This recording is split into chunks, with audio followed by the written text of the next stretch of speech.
El 5 de mayo, una chica de 16 años llamada Marfa Goloviznina iba a casa de su abuela en Chulia por un motivo. Ella eligió el camino corto a través de los pantanos oscuros y sombríos del bosque. Un sendero estrecho serpentea entre los arbustos y las ciénagas. En algunos lugares, el camino está cubierto por troncos cortos, como una especie de pasarela primitiva. Entre ellos, uno se hunde de inmediato en el lodo hasta las rodillas. Los charcos son negros como el alquitrán. En algunos lugares tienen una capa rojiza, como si hubiera sangre en ellos. Entre los pantanos, la chica vio en el sendero a un hombre tirado boca abajo, con bast shoes y un caftán, y una bolsa al hombro. Tenía el borde de la ropa echado sobre la cabeza y resultó que el hombre simplemente estaba dormido. La chica lo tomó por un borracho y siguió su camino. Pero cuando regresó por el mismo camino, el 6 de mayo, todo era diferente. El cuerpo seguía en el mismo lugar, pero ahora alguien había quitado el caftán y se podía ver que la persona no tenía cabeza. Había una herida abierta en el cuello. Marfa salió corriendo a casa presa del pánico y su padre avisó a las autoridades. Esto sucedió en 1892. Hoy tenemos un caso inusual con un giro inesperado en la trama. Un true crime literalmente prehistórico. Comparen cómo era antes y cómo es ahora. Abril de 1892, Imperio Ruso, aldea de Starimulán. Un niño ruso entró a la cabaña de su amigo Udmurto para jugar y escuchó cómo los adultos discutían sobre los recientes desastres naturales en la provincia. Tal vez no notaron al niño sentado detrás de la estufa, o tal vez no sabían que el niño entendía el idioma udmurto. El invitado escuchó una conversación muy extraña y aterradora. Uno de los adultos contaba que había tenido un sueño en el que mucha gente caía en un abismo aterrador. Las personas asustadas le prometieron a Dios hacer cualquier sacrificio para salvarse, y entonces ante ellos apareció un camino que salía del abismo hacia la luz y la abundancia. Los udmurtos reunidos en la cabaña decidieron que ese sueño significaba que Dios estaba descontento y enviaba desgracias a la gente por su fe débil. Y eso significa que hay que realizar una ceremonia de oración con el sacrificio correspondiente según el rito. Y si Dios está tan descontento, no hay que escatimar sangre ritual. A principios de la década de 1890, la provincia de Viatka fue azotada por desgracias. Primero una mala cosecha, luego una epidemia de tifus. La situación era difícil, pero el pueblo de Starimultán casi no sufrió. Allí no hubo tifus en absoluto y el hambre solo afectó a unas cuantas familias. En el pueblo vivían en su mayoría udmurtos, a quienes entonces llamaban vatikas. Las aldeas vecinas de Anik y Chulia eran principalmente rusas. Allí la situación era difícil y la gente hambrienta, desesperada, buscaba culpables y discutía con los udmurtos por la tierra, que milagrosamente no fue afectada por la mala cosecha ni la epidemia. Y el 6 de mayo, una joven llamada Marfa encontró un cadáver sin cabeza. El policía rural llegó al cuerpo solo el 8 de mayo y el comisario hasta el 10. Todo ese tiempo, nadie vigiló el cuerpo. El examen mostró que la cabeza fue separada mientras la persona aún estaba viva y en la tráquea quedó atascado un coágulo de sangre. El calzado de la víctima estaba limpio, lo que indicaba que no llegó aquí por su cuenta, sino que lo trajeron. No había ni la cabeza ni sangre cerca del cuerpo. En la bolsa encontraron un certificado con el nombre de Conan Dmitrievich Matyunin, un campesino de la provincia de Kazán. Por alguna razón, el comisario Timofev no dejó el cuerpo en el pueblo de Anik, sino que ordenó llevarlo a Starimultán con los udmurtos. Esto causó desconcierto, ya que formalmente el cadáver fue encontrado en el territorio de Anik.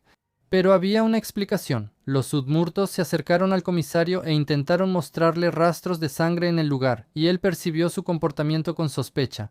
Quizás le influyeron las conversaciones de los campesinos rusos sobre que los udmurtos habían conservado la costumbre de inmolar a una persona, de sacrificar personas a los dioses. El investigador no prestó ninguna atención a las rarezas con la ropa del difunto. Cuando la joven caminaba por el sendero el 5 de mayo, el cuerpo yacía boca abajo, con la cara hacia el suelo, y el caftán estaba echado por encima, como si la persona se hubiera cubierto sola o alguien la hubiera cubierto después de la muerte. No se le veía la cara. Ella pensó que simplemente era tristeza, que un hombre borracho se había quedado dormido en el bosque. Al día siguiente, el 6 de mayo, regresó por el mismo camino. El cuerpo seguía ahí, pero ahora ya no tenía el caftán.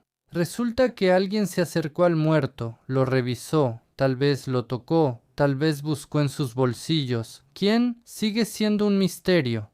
Durante ese tiempo la policía no envió a nadie allí. La muchacha finalmente les contó a los adultos que en el sendero yacía una persona decapitada. Mientras esperaban al oficial, llegaron campesinos de ambas aldeas y pisotearon todo alrededor.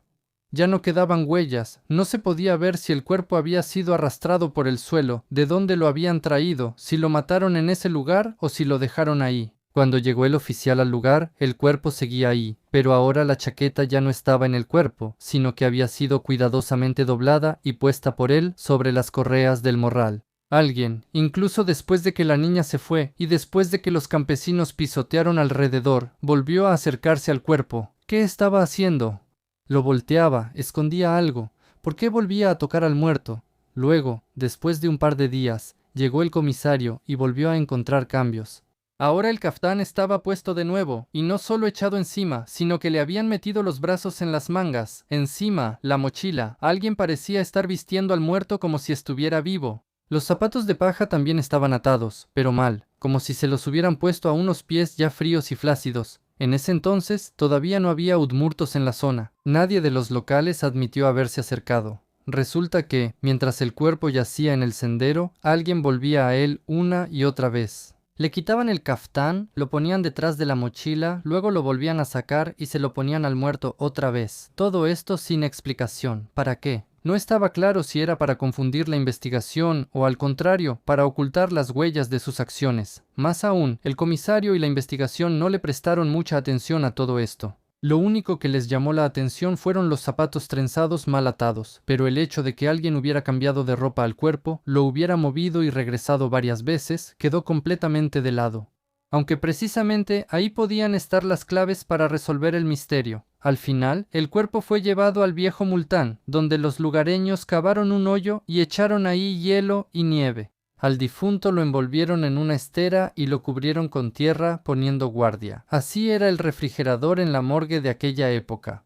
Pero en mayo era difícil conservar el cuerpo sin refrigerador. Los lugareños se quejaban del olor. El cuerpo fue desenterrado y vuelto a enterrar varias veces. Ponían tablas para no dañar nada. Luego una tabla se rompió. El cuerpo de Conan Matiunin estuvo en el hoyo con hielo casi un mes. Por la epidemia, todos los médicos estaban ocupados. No había nadie a quien enviar para la pericia. Cuando el médico finalmente llegó al pueblo e hizo la autopsia, todos se sorprendieron. Le separaron la cabeza mientras el corazón aún latía. En la garganta quedó atascado un coágulo de sangre, como un tapón, pero eso no fue todo. También le cortaron la caja torácica, profundo, con fuerza. De inmediato quedó claro, el asunto era mucho más aterrador que una simple decapitación. La caja torácica fue partida con un hacha o algo similar. No se habría logrado de un solo golpe. Cortaron por las costillas, la clavícula y los músculos densos de la espalda. Las marcas del arma eran firmes y precisas, como si supiera dónde y cómo golpear. Pero lo más aterrador es que por dentro estaba vacío. No había corazón ni pulmones. No solo los dañaron, los sacaron, con cuidado, con habilidad. Como si alguien hubiera abierto los bordes de la herida a propósito, sacado todo lo necesario y luego la hubiera cerrado de nuevo. Incluso la camisa estaba en su lugar. Si el cuerpo ya hubiera estado rígido en ese momento, los bordes no se habrían cerrado de nuevo. Eso significa que los órganos fueron extraídos poco después del ataque, máximo entre 10 y 12 horas después, o sea, alguien actuó rápido y con precisión. Y claramente no fue en el bosque, apresuradamente, sino en algún lugar apartado, donde nadie molestara. ¿Para qué sacaron el corazón? ¿Por qué no encontraron la cabeza?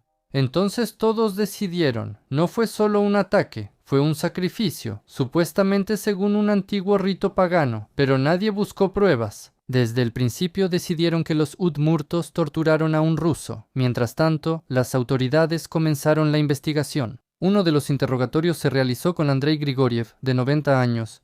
Él estaba paralizado y decía que no salía de su casa, nunca había sido chamán y nunca había participado en nada ritual. En el pueblo realmente existían las llamadas chozas de clan, donde los udmurtos ofrecían sacrificios a los espíritus de sus antepasados. En el viejo Multán había 2 de esas chozas, para diferentes clanes. En cada una encontraron vasijas con restos de sangre, plumas y pelo. En ambas chozas, en un lugar de honor, había íconos cristianos. La policía confiscó la vajilla de las chozas familiares, tazones, palanganas, recipientes con sangre seca y plumas de ave, aunque en realidad eso probaba poco. Eso se podía encontrar en cualquier casa campesina. Todo eso se adjuntó al caso como prueba material. La vajilla apareció junta en el juicio. Para confirmar que en los tazones había sangre humana, alguien recordó un método popular. Si el perro no la lame, entonces es humana. Naturalmente, el perro no quiso lamer la sangre seca de 5 meses de antigüedad. Los veterinarios y médicos explicaron que ese método no es científico y no significa nada, pero la investigación siguió creyendo en el asco del perro como prueba. Todos los objetos fueron declarados como utensilios de sacrificio. Sin embargo, la pericia demostró que la sangre era de origen animal y que los cabellos eran pelo de animales domésticos. A pesar de esto, los objetos se mantuvieron entre las pruebas para mostrarlos al jurado en el juicio. Estas pruebas no tenían valor legal, pero podían causar la impresión deseada.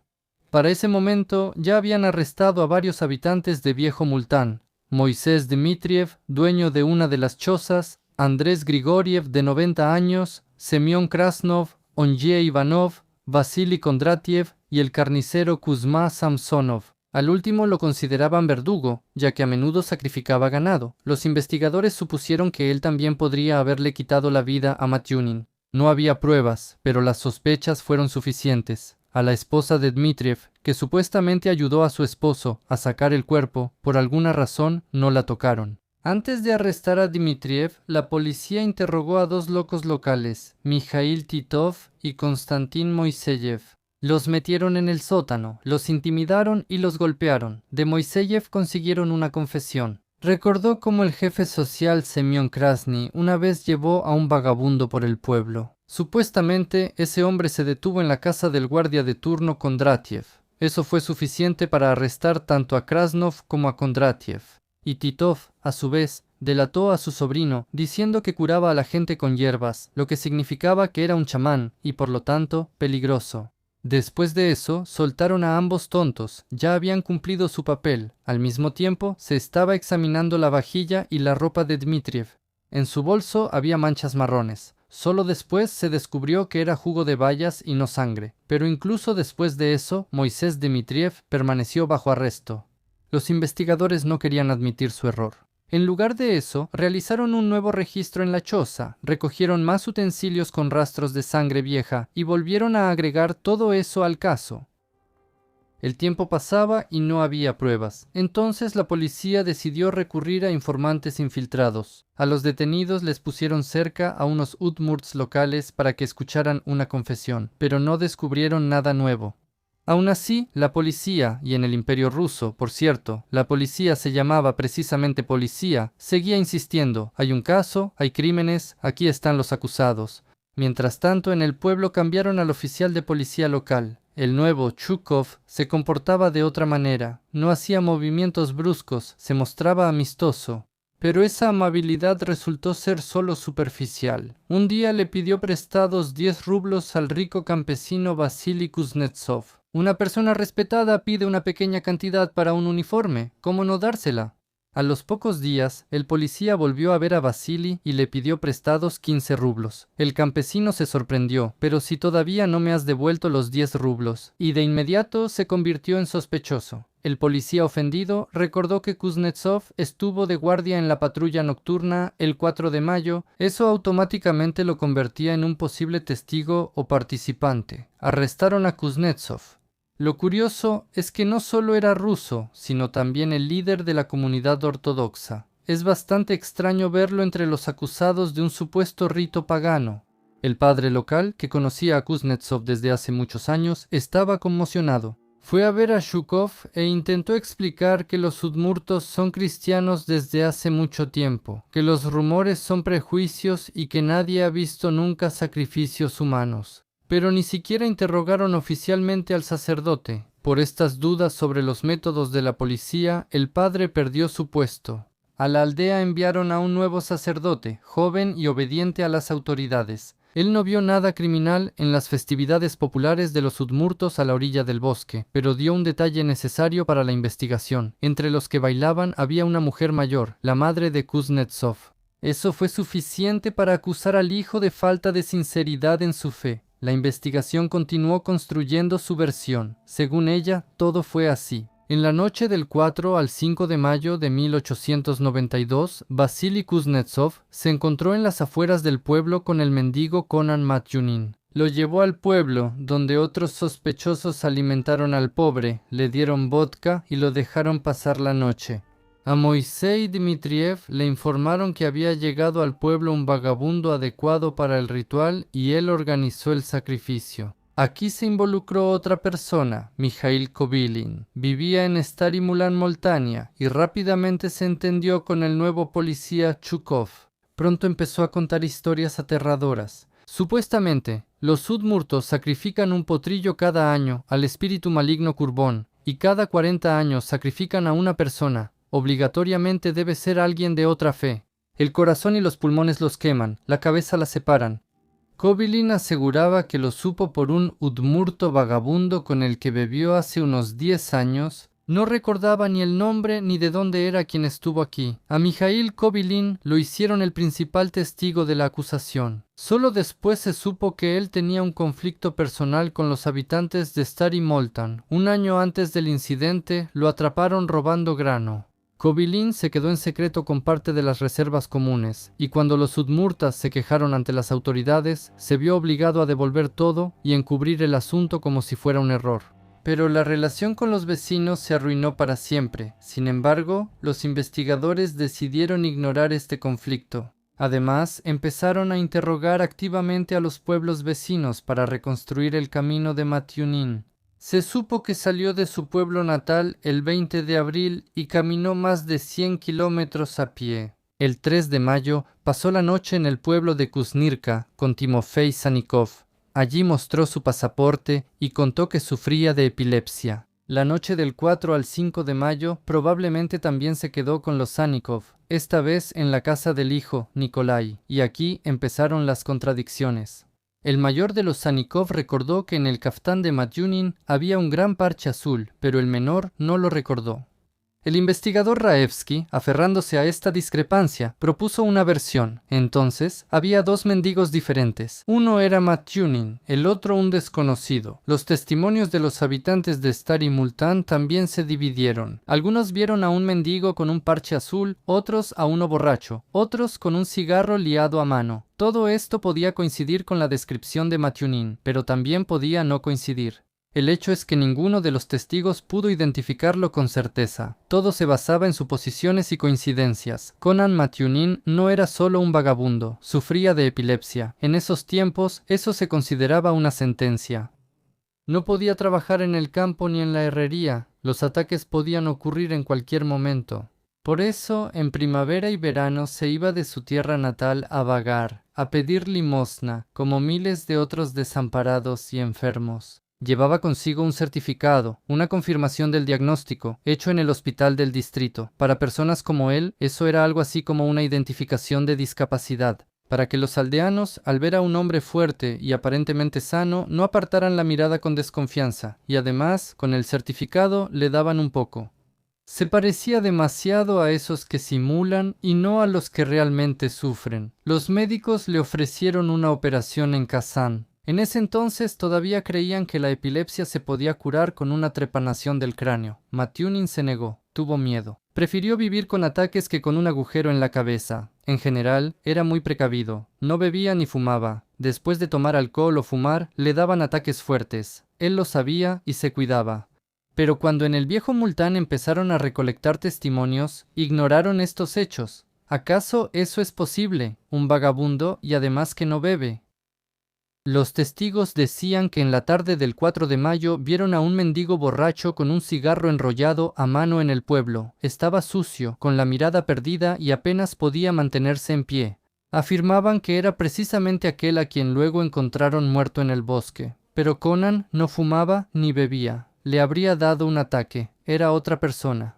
Sin embargo, la investigación decidió que el 4 de mayo fue Conan Matyunin quien llegó a Multán. Eso fue suficiente para seguir insistiendo en la versión de un asesinato ritual, aunque sería mucho más lógico admitir que la persona simplemente no llegó al pueblo y perdió la vida en el camino, por ejemplo, a manos de un ladrón al azar.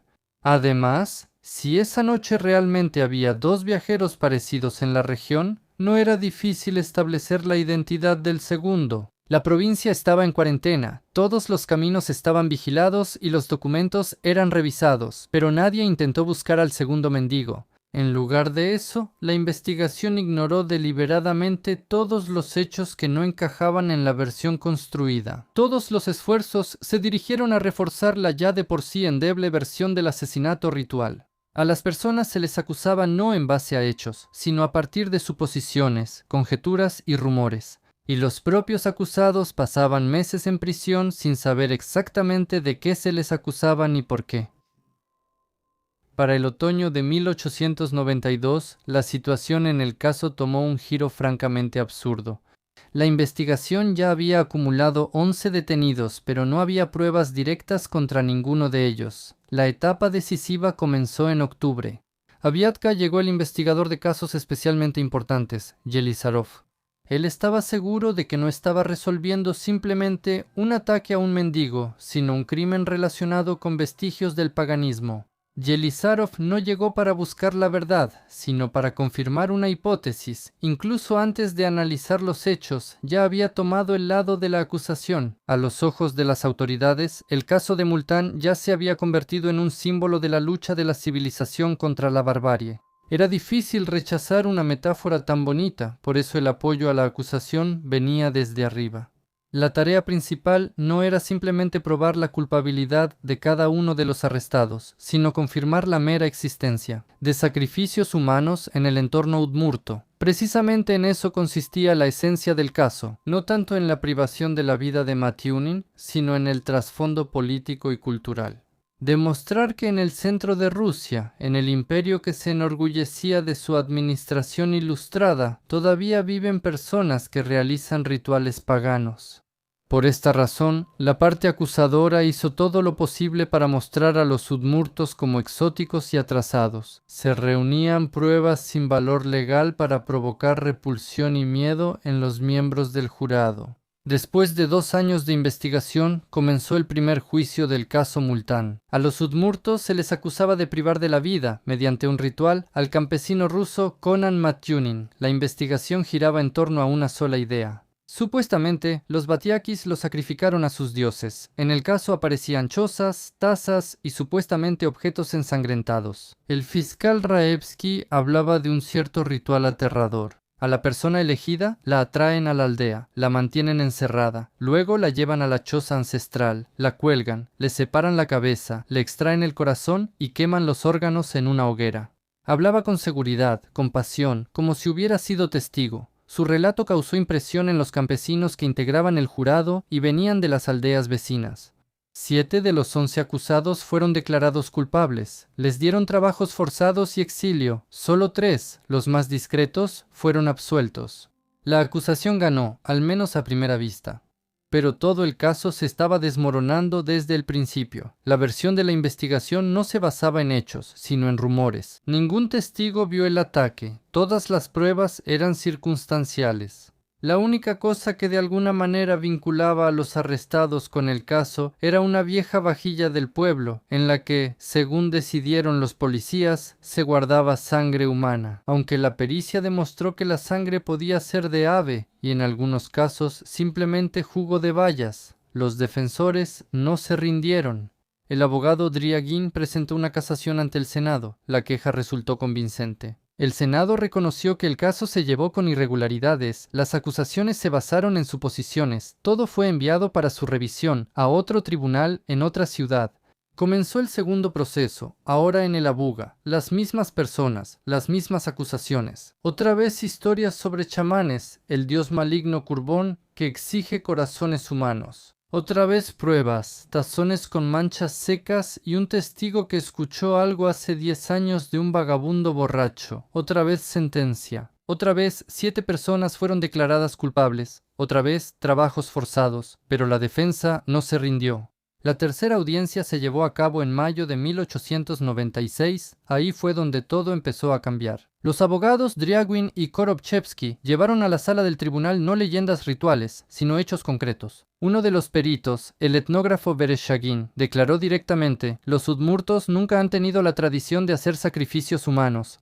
Ni siquiera en los rituales más antiguos se describen tales casos. El abogado Korobchevsky fue personalmente a Multán y encontró esa misma choza. Demostró que la construcción era demasiado baja. Ni siquiera un solo hombre adulto podía entrar ahí, mucho menos arrastrar a una persona ahí, blandir un hacha, quemar órganos y realizar un ritual. Y nadie en el juicio pudo explicar cómo podían meter cuerpos en esa choza. Todo parecía forzado. El lugar donde encontraron el cuerpo, nadie lo inspeccionó bien. Las astillas con sangre que los campesinos le mostraron al alguacil, él las tiró al pantano con irritación. Los troncos en el sendero, que al parecer estaban cubiertos de sangre, nadie los revisó. Todo lo que no encajaba en la versión ya preparada, simplemente lo descartaban. El alguacil Timofeyev, el mismo que llevó el caso primero, se encontró en una situación incómoda. Resultó que él mismo estuvo dentro de la choza y vio el lugar.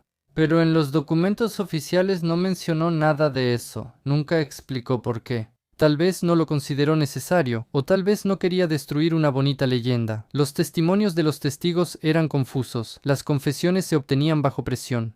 Las pruebas resultaron ser inútiles. Al final, quedó claro, nadie fue atrapado con las manos en la masa. Todo el caso se basó en fantasías y rumores. Y el 4 de junio de 1896, el tribunal pronunció un veredicto de absolución. Todos los cargos, tanto por asesinato como por sacrificio ritual, fueron considerados infundados. Los acusados quedaron en libertad. Fue una sensación. La prensa estalló.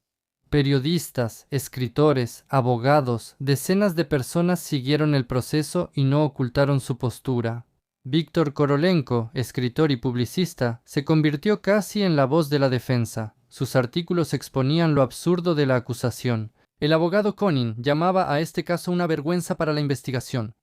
Así terminó una persecución de 3 años. A las personas casi las enviaron a trabajos forzados por una privación de la vida que, posiblemente, ni siquiera ocurrió. Y si es que ocurrió, seguro no fue en la choza, y seguro no fue por un dios maligno. Todo resultó no ser un ritual, sino un simple odio humano, y una cacería contra aquellos que eran diferentes a la mayoría. Cuando comenzó toda esta historia del sacrificio, la investigación decidió rápidamente, de todo tenía la culpa la terrible y bárbara fe de los batiacos. Los acusaron de brujería, de adorar a algún dios maligno, a Kurbón, al que supuestamente había que ofrecer corazones humanos. Esa idea parecía convincente solo en papel, pero quienes realmente conocían a los udmurtos entendían de inmediato, eso es una tontería. En realidad, la mayoría de los habitantes de Viejo Multán ya habían sido bautizados desde hace mucho tiempo. En el pueblo había una iglesia ortodoxa, se celebraban servicios, los niños eran bautizados, la gente se confesaba. En la vida del pueblo, la ortodoxia era parte de la vida cotidiana, como en cualquier pueblo ruso.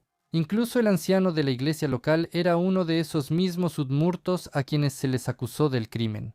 El sacerdote que servía en Multán, incluso antes de los arrestos, aseguraba que nunca hubo ningún tipo de asesinato ritual en el pueblo. Si hubiera pasado algo siquiera parecido, él lo habría sabido. Los campesinos venían a confesarse con él y le contaban sus problemas. No había ni la menor señal de que alguien estuviera matando personas en honor a dioses paganos. Sí, los udmurtos realmente conservaban algunas costumbres antiguas. Por ejemplo, se reunían en chozas familiares, pequeñas construcciones de madera, donde a veces encendían velas o sacrificaban aves. En las fiestas era costumbre preparar carne, con la que se agasajaba a los habitantes del pueblo, y una parte se donaba a la iglesia.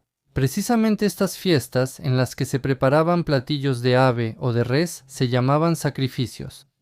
Y esto no era un secreto. En esas chozas no ocurría nada que saliera de los límites de la superstición del pueblo. Simplemente, algunos recordaban a sus antepasados, otros pedían por la salud, a veces dejaban un pedazo de pan, servían leche, susurraban algo en su propio idioma. Pero todo esto es lo mismo que la costumbre rusa de poner un dulce en la tumba. Ni sangre, ni sacrificios, solo memoria.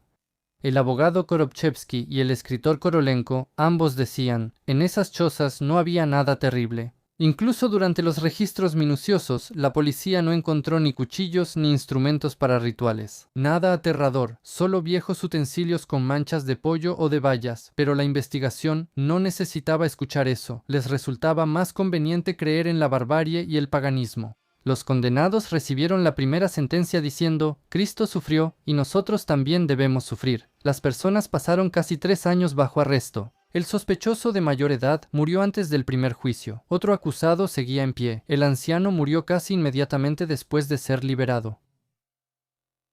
Ya después del veredicto absolutorio se encontró la principal prueba. En cuanto el pantano se secó un poco, 2 campesinos locales fueron a recoger musgo y se toparon con una cabeza en la ciénaga seca. Apareció literalmente a unos pasos de donde estaba el torso, en ese mismo pantano donde, al parecer, le cortaron la cabeza y no se la llevaron. Este hecho hizo que todas las sospechas se desvanecieran por completo. Si no se llevaron la cabeza para un ritual, entonces todo se reduce a una simple crueldad debido a un conflicto entre campesinos. Parecería que la cabeza encontrada debería haber hecho que la policía continuara la investigación. Después de todo, los culpables no fueron encontrados. Pero algo salió mal. El alguacil Timofeyev, a pesar del hallazgo, declaró: no hay fundamentos, no hay motivos, y el caso fue encubierto. Mientras tanto, se fue aclarando cómo ocurrió el crimen. Todas las pruebas señalaban a los verdaderos culpables, 2 campesinos rusos de una aldea vecina que pidieron mudarse con los udmurtos a tierras mejores, pero se les negó y ellos guardaron rencor. Ellos esperaban que, después de un gran escándalo, los udmurtos de los campos fértiles fueran enviados a trabajos forzados y entonces los campesinos de las aldeas vecinas podrían quedarse con sus tierras.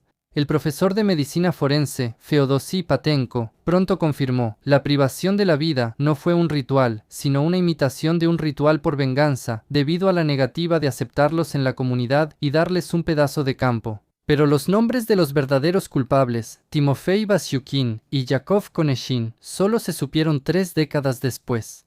Uno de ellos confesó durante una confesión.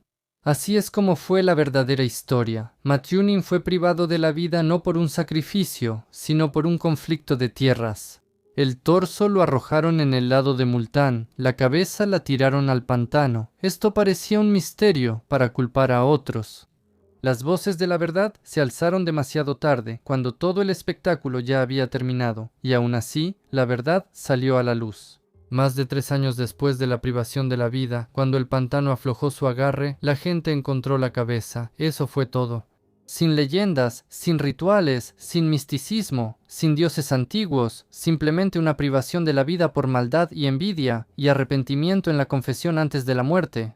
El tribunal absolvió a los campesinos de Viejo Multán, pero pagaron un precio enorme. Escriban lo que piensan sobre este caso, den like o dislike, y vean otros videos en el canal. Salen, aunque no siempre reciban notificaciones al respecto.